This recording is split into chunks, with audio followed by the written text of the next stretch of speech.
Gracias, presidente.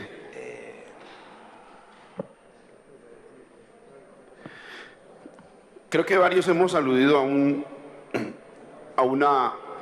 informe del CERAC como explicación de la violencia. El ponente, directo amigo del Partido Conservador, se hace una pregunta fundamental, inicial.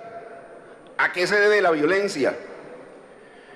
Y le quiero decir que el sentido común informa a causas bastante distintas de lo que han invocado aquí varios, incluido el ponente. Yo invito a que, digamos, le demos una lectura compleja al tema, no la lectura simplista unicausal a veces que han dado el ministro de Defensa, algunos ponentes, y desde luego que no me voy a atribuir la tesis, se la adjudico al CERAC y parcialmente a Pares, y sé que ha estado presente en varios de los asuntos aquí discutidos. Antes de continuar sobre el discurso, sobre el cual volveré, para mí no es una casualidad que mi buen amigo el doctor Lemus ignore dos hechos en su recuento de la violencia. Uno, la UP, y dos, José María Melo. Se fue bien atrás, se saltó a Melo y se saltó a la UP. El discurso es performativo, y volveré sobre este asunto para polemizar fraternalmente, cálidamente con Paloma Valencia a propósito de ese tema y su afirmación de la palabra y la violencia, sobre el cual tengo una distancia enorme. Además encuentro una profunda falla lógica en el discurso de la doctora Paloma, sobre el cual si me queda tiempo volveré. Pero quiero decir, CERAC dice dos razones principales. Una, la intensificación de la competencia política después del acuerdo de paz, y dos, las disputas de organizaciones criminales, y le agrega más o menos Pares un razonamiento, digamos, si no gemelo, por lo menos y paralelo, en relación con que en muchas zonas se está asesinando son los competidores políticos, es la competencia política la que asesina. Dejo ahí para agregar sobre lo primero. Creo que nos dan la razón a quienes pensábamos desde hace mucho tiempo que la lucha armada insurgente, de la izquierda insurgente, era una rémora para la izquierda y para el movimiento social. Sigo sosteniendo la misma hipótesis. Ha sido una rémora para el movimiento social y para la izquierda, por varias razones.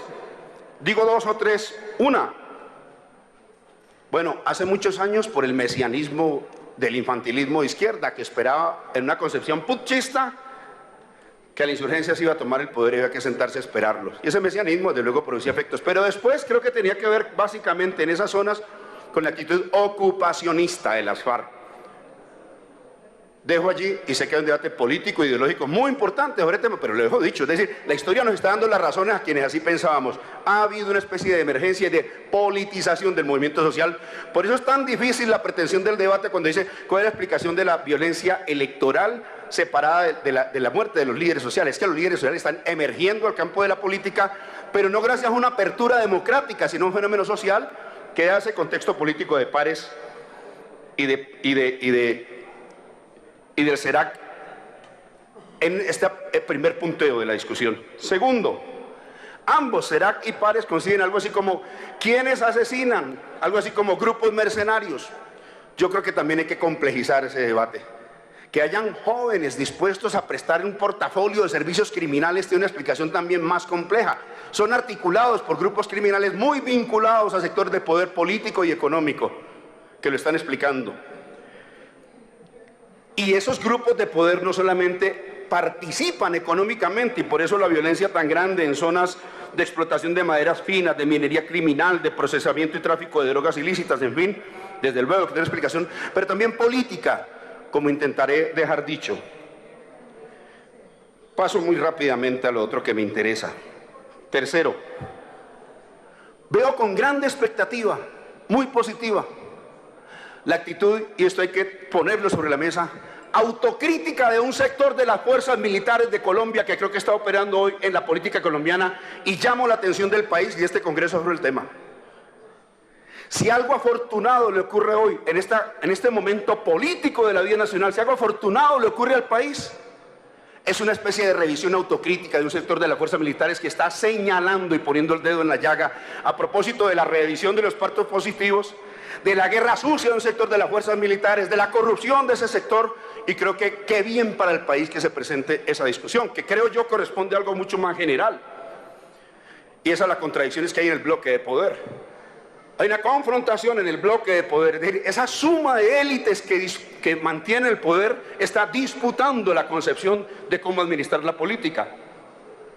Y eso que se expresa en el Congreso de la República se expresa también allá. Y no quiero decir que hayan vínculos orgánicos o que correspondan simétricamente, no. Digo que hay un debate nacional que todo lo cubre. Guerra y paz es un evento principal de la era política. Y se equivocan los que hacen abstracción de lo uno y de lo otro, es decir, de los nuevos debates de las fuerzas militares. Pero en relación con ese tema, voy a un poco, ustedes comprenderán que tenga que saltar como del timbo al tambo, porque no quiero dejar de decir lo que quiero decir finalmente. Es el discurso, es la ideología de las fuerzas militares de un sector y la insurgencia, cualquiera sea su denominación, la de Márquez ahora, la del ELN en otra parte, la de las FARC antes, la que da lugar, es una decisión política y un discurso ideológico el que permite que lo haya. Tengo diferencias con quienes han planteado lo contrario, pero quiero dejarlos dichos. Por eso no puedo compartir lo dicho por Paloma y otras personas, en relación con la palabra y los hechos de la política. Insisto sobre lo que decía inicialmente, el discurso con frecuencia tiene un carácter performativo, por eso empecé con eso. Que usted haga negacionismo ideológico tiene consecuencias políticas.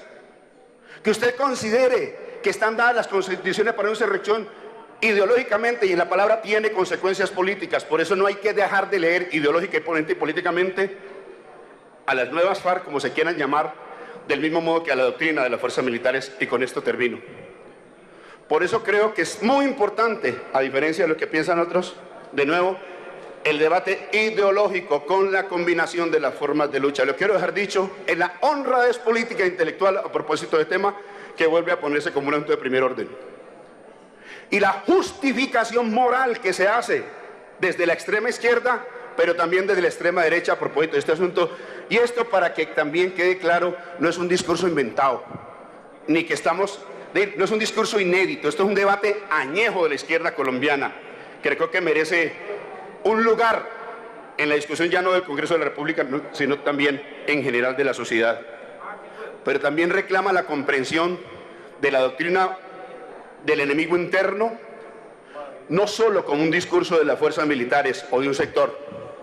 La doctrina del enemigo interno es un programa, es una ideología de un proyecto político que se articula no al interior de las fuerzas militares, sino por fuera de él, inclusive por encima de él. Lo que le da sustento al comportamiento de ese sector que queremos sea superado en las fuerzas militares es una postulación de una ideología que debe también ser objeto de debate político en el Congreso y en el país. Básicamente, fíjese usted, presidente, era lo que quería traer a colación. Y un apunte final casi que suelto. Yo sí creo que tenemos graves problemas en lo que tiene que ver con la seguridad en general de los líderes sociales. ¿Cómo no tenerlos? Quiero hacer una denuncia casi que anecdótica. ¿Cómo no vamos a tener problemas en el liderazgo social si aún en este Congreso de la República la Unidad de Protección le niega no los viáticos, como se ha dicho aquí, al candidato del barrio, de provincia, sino los propios senadores? Hace tiempos tomé una decisión, cuando fui amenazado como líder social, decidí no ir a lagartearme un esquema de protección como hacían otros líderes sindicales, para decirlo con franqueza. La eficacia del clientelismo de la UNP por esa época permitía que se privilegiaran algunos liderazgos sindicales, a veces hasta gente no amenazada, para entregar el esquema, y en esa época no me quise someter a ello. Menos ahora, cuando a mí como al líder que aquí se ha dicho, se me niega el pago de los viáticos a los hombres de la UNP, y se pretendía, así se me dijo, por lo menos aquí en el Congreso, que la pagaran los congresistas del bolsillo porque no había presupuesto. Lo dejo dicho para decir, si eso ocurre con un congresista, y les agrego, no he querido ir ni a lagartear ni a ponerle clientelismo a este tema porque me parece odioso e indigno. Este no es un asunto personal. Un minuto, senador Arias. Unos y otros La derecha que también está siendo masacrada en buena medida, eso dice el CERAC y el informe de Pares, lean ustedes, no es solamente la oposición, los partidos independientes, es verdad lo que se está registrando. Unos y otros merecemos protección porque el asunto que estamos dirimiendo no es personal, ni es consecuencia de actividades personales, sino asuntos políticos de fondo, y me permito solidarizarme con esos dirigentes sociales allá en la base y reclamar también por este Congreso de la República, porque en enhorabuena podemos decirle al señor de la UNP, no estamos clamando clientelarmente la protección, sino por razones de seguridad política que merecen todas las fuerzas en igualdad de condiciones. Aquí hay parlamentarios con 300 o no sé cuántos, por lo menos varias decenas, ¿no? De hombres.